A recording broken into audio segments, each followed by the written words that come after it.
Salam, salut, moi c'est Camille. En 2015, je suis partie avec mes deux enfants à Tanger au Maroc pour m'y installer. Et en 2021, nous avons fait l'acquisition d'un camping-car pour vivre à l'année dedans. Donc si tu souhaites embarquer avec nous dans l'aventure, abonne-toi à la chaîne. Coucou les bébés. Ils sont trop choux. Dernière soirée à Sidi Kaouki. J'étais sur le chemin pour aller voir une dernière fois le coucher du soleil. Nous, on est juste en face de la plage, de la mer.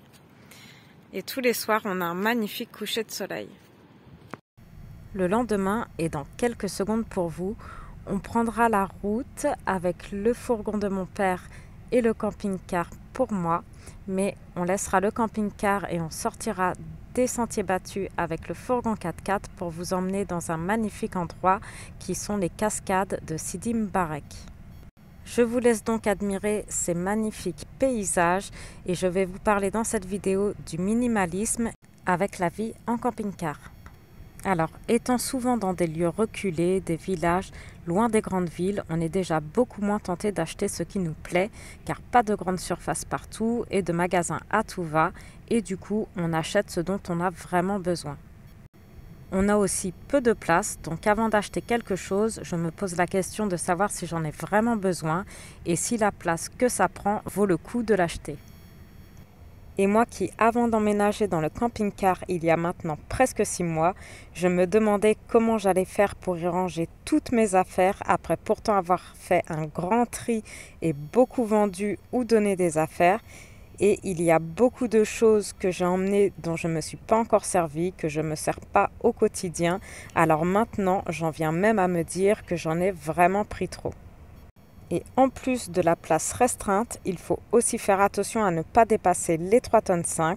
Donc ce qui ne sert pas et qui prend beaucoup de place et du poids, autant s'en séparer, les donner ou les troquer. Mais en van life ou vie en camping-car, il n'y a pas que le matériel dont on doit faire attention, mais aussi à l'eau et l'électricité. Donc pour l'eau, nous on a une cuve de 100 litres d'eau propre et on utilise pour nous trois environ 20 litres d'eau par jour.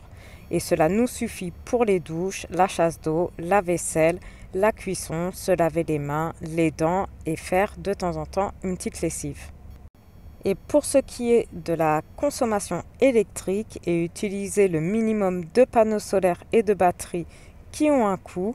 Donc j'avais déjà 2 ans auparavant de vivre en camping-car commencé à diminuer la consommation en remplaçant tout ce qui cassait ou tombait en panne par du manuel. Et parfois j'ai vendu aussi. Donc du coup aujourd'hui on a très peu d'appareils électriques et 300 watts de panneaux solaires et 2 batteries nous suffisent. Donc, par contre je suis consciente que ce mode de vie a un impact à cause du carburant. Mais pour ça, et parce que je n'en ai pas non plus les moyens, donc pour ça on voyage lentement, on ne fait pas de la route tous les jours, et puis comme ça nous permet aussi, ça a aussi l'avantage de prendre le temps de découvrir chaque endroit où l'on va, de voir des choses qu'on ne verrait pas forcément en y restant qu'une journée ou deux, mais surtout on diminue l'impact sur l'environnement et notre consommation de gasoil.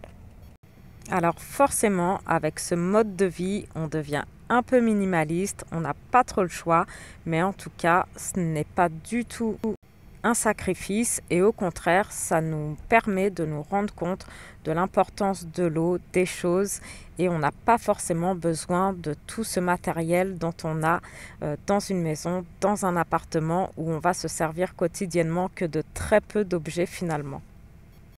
Donc là, on a uniquement l'essentiel avec nous et c'est très bien comme ça. Donc si vous avez des questions sur la vie en camping-car, n'hésitez pas à me les mettre en commentaire, j'y répondrai avec plaisir. Et si cette vidéo vous a plu, vous a été utile, n'hésitez pas à mettre un petit j'aime, un commentaire et à partager. Et je vous emmène dans la prochaine vidéo pour une nouvelle destination, puisque là, aux cascades de Sidi Mbarek. D'ailleurs, des cascades qui sont magnifiques malgré le peu d'eau qu'il y a. On est entre montagnes, dunes, l'océan Atlantique et ces petites cascades. C'était super, mais là c'était juste une halte. On y est resté une petite heure environ. C'est à 100 km au sud d'Essaouira.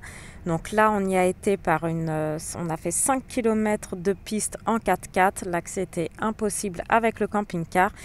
Mais c'est tout à fait possible d'y aller en camping-car ou avec un autre véhicule, mais plus par le nord de Sidi Mbarek, de l'autre côté de la vallée, où là vous pouvez vous garer facilement. Par contre, il faudra marcher environ après 15-20 minutes après la route. Donc nous, on s'est rapproché au plus près en laissant le camping-car sur la route et en prenant la piste avec le fourgon 4x4 de mon père qui est toujours avec nous au Maroc. Et en tout cas, si tu ne veux pas rater la suite des aventures et la prochaine destination, n'oublie pas d'activer la petite cloche des notifications et à bientôt dans la prochaine vidéo.